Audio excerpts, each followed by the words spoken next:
Hi, hello and welcome. This is the interview with Samee, an architect from South Australia working at Baukultur, an architectural practice here. This clip was used to put together the full-length documentary Behind Closed Doors, The Life of an Architect. If you're thinking of entering the architecture or interior profession, you've got to see it. That link is going to be up above or in the description below to check that out. But without further ado, let's get on with the interview. So my name is Samee Sultani, call me Sam for short. I'm an architect at Baukultur, part of the main focused architecture team in here. Day-to-day tasks in terms of understanding production and then helping with the design elements. Anything you do as an architect, I guess. So it can vary between day to day, but at the same time, it's just trying to be a part of the whole team. And how long have you been in the profession for?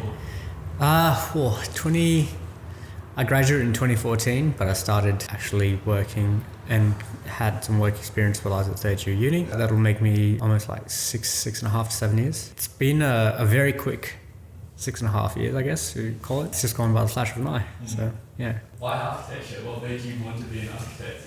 I was always very moved by buildings, moved by architecture. I knew what I wanted to be when I was in the 6th grade. So I was lucky enough in that aspect, and then was quite driven by being an architect early in high school. I had also a really good design teacher while at school. Got along really well, and he used to study architecture as well. That also kind of drove me to a huge amount and gave a lot of momentum to giving a good foundation going into uni and getting out of uni as well. So when you're not in the office, do you have any hobbies outside of architecture, or like when you spend your time when you're not here? Yeah, so I love cycling, so I try to cycle as much as I can. I used to be a bit more serious into it, but now just it's kind of a casual thing. I love playing sports. Not a huge person of watching sports, but I love playing it. Anytime I get out and play tennis or play soccer, always out there. Drawing, I draw and paint sometimes whenever I can. Yeah, essentially anything else to help me with my profession and at the same time generate good ideas. I'm always driven by how things work. That's why I spend a lot of my other time reading or studying different things and watching different stuff to help generate good ideas and good design outcomes. On a scale of 1 to 10, how well do you think your education prepared you for the stuff you're doing today? University was quite amazing. So I went to the University of South Australia. You had the 3 years of honours, 2 years of masters. The first 3 years I found, in terms of an experience, was really challenging. Looking back at it in hindsight, it's a way to develop your thinking. Whereas the last 2 years for masters is more about perfection of understanding how to get your skills to do and generate the work required to present and communicate your ideas. So essentially uni was a way to help you think about architecture and think about it in an architectural manner, and that's a bit more traditional. It helped you build the skills to develop and way to communicate your ideas. However, when you go into profession, there's all these other aspects of it that you generally didn't have a huge focus on. There was actually courses based and electives based on the other aspects of architecture, but because architecture is so broad, you have the thinking element and then the communication element, producing drawings and diagrams and renders. Whereas when you go into profession, you learn more about the ethics, the code of practice, how development plans are rolled out, the approval processes for buildings, all of the other legal aspects of it. All of that stuff is not really focused on at university, but I reckon you have a general good understanding of getting into the workforce after uni, which is pretty good. So yeah, it did prepare you, but don't expect to know everything getting into practice, because everybody is well aware that as a graduate, you're not expected to know everything, and it's just a way for you to kind of learn and then be shaped as well within the culture and the working environment that you are in. What do you think are some of the biggest similarities or some of the biggest differences between your education at university and then working in the practice?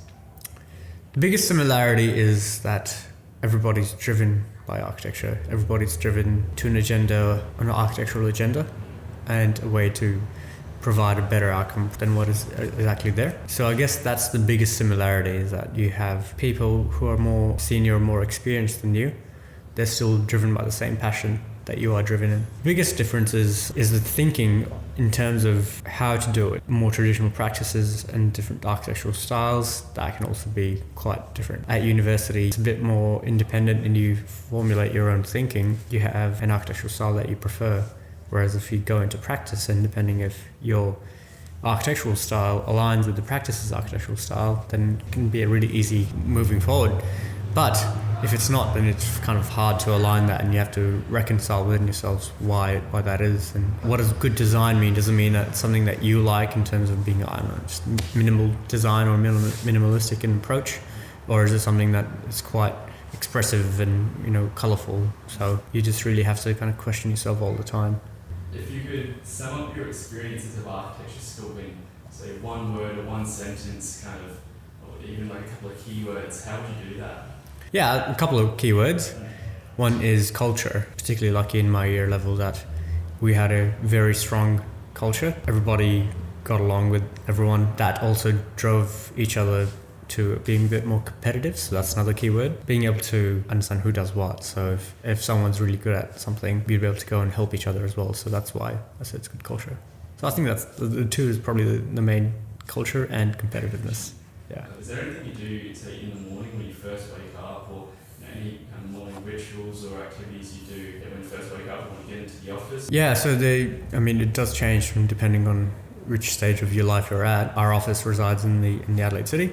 We don't necessarily have a lot of free parking around, so essentially that kind of leads me to cycling to work every day, which is a really good thing. And just because of the coronavirus, when we did have to work from home, that was one of the biggest aspects that really stood out, saying that threshold between going from your home life and your personal life to a work life, that ritual of riding and commuting to work every day was a huge aspect, and you're able to mentally shift between the two. It's also a point where good ideas and thinking come as well, because it's necessarily about half an hour ride, so you're just kind of immersed into the environment, and then at the same time just thinking about your day as well. And as a ritual in the morning, it's about thinking what you're going to do. It's good to kind of go for runs, so sometimes go for a run early in the morning, or if I can after work as well. Those are the two biggest rituals. Is to keep on top of your mental health, you have to stay a bit physically strong as well. During the day, what are some of the most common things you work on? What do you work on most when you're in the office?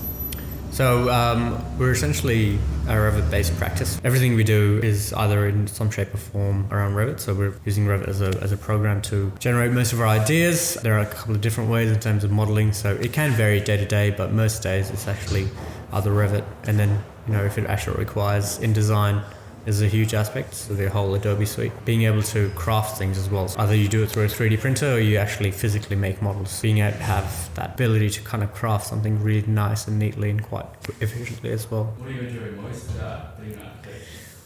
Oh, actually, I was thinking about this a while ago, and the thing about architecture is that it changes every day. So you're not necessarily working on the same thing.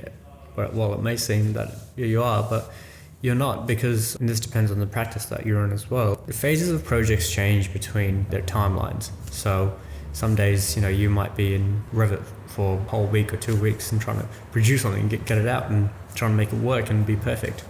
Whereas sometimes you're in Excel for a couple of days trying to make sure your schedules work correctly. When it does work beautifully, it's so good. But at the same time, it changes. So, you can either be on site, if things are in production, if you're doing contract administration, then it's actually trying to understand the technicalities of a contract, and therefore you'd be more in Excel at those times. So yeah, it does change. That's the best thing about architecture, is that it varies from day to day and project to project as well. So some projects you're working on something that's quite large, and then if you go into something quite small, it's quite freeing to be able to kind of work at different scales as well. What do you enjoy least about being an architect then? The least is the frustration. I think everybody as an architect have a utopian idea, depending on all the different demographics, socioeconomics, and all of these different aspects that come into to create a whole system of a city. It can be quite frustrating if there are opposing arguments, and then, it's just sometimes doesn't really make sense. The other thing is that if you are producing and quite emotionally involved into a project as well, and if things don't go through the way you want it to, it can be quite frustrating. That is probably the biggest thing, but it's something that you have to reconcile with and come into terms with. That's why running helps, and the cycling, to and fro. Yeah. So. Yeah. 10 being architecture, this dream job, yeah, and 1 being a living hell. How would you put architecture on a scale of 1 to 10? Probably 8.5-ish. It is definitely something I don't regret doing. The best thing about it is that if you know what you're getting yourself into, know the time, and know the worth, and know the outcome, then it's actually quite rewarding. So that's why 8.5. What are some of the biggest challenges or you've sort of touched on this, but is there anything else you want to add to that? Like, what are some of the biggest challenges about architecture? When you learn architecture, you learn another language. It's actually good to recognize that you speak in a different jargon, different terms. So, if you were to go to a doctor, you're totally speaking to a huge different vocabulary set that they've got relate to, what their profession's doing.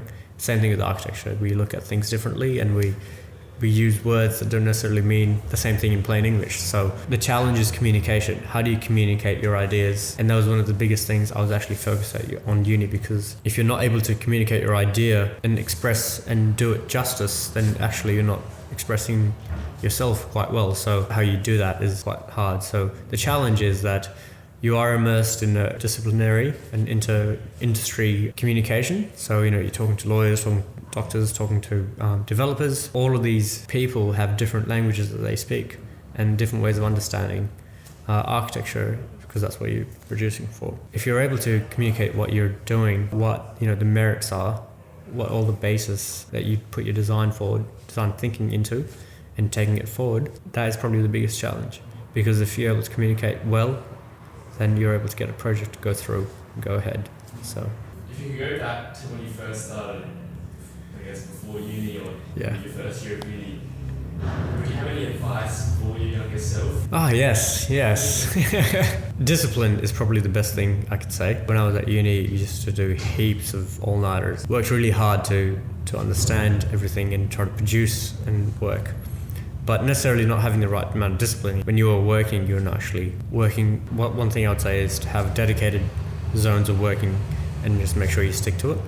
The other thing is being able to be a bit more receptive and communicative of others in terms of how they're going as well. You learn so much more of your peers than you actually, I think, would recognize. So having that's why I said before, a good culture is important. So if you do have a good culture at uni and being able to leverage off one another, it's quite important. It gives you not only emotional support, but also like physical and educational support as well. So it's quite important. And the other thing is to read and be receptive of everything and be like a sponge, because it is quite important, knowing your theory, although, there's a huge difference between the two. Knowing your theory helps you to generate better ideas and then question ideas at the start as well. Awesome. Yeah. So that was the last question, but I guess I want to give one final call. Do you have anything else you would like to say, or any advice for other younger students? Or?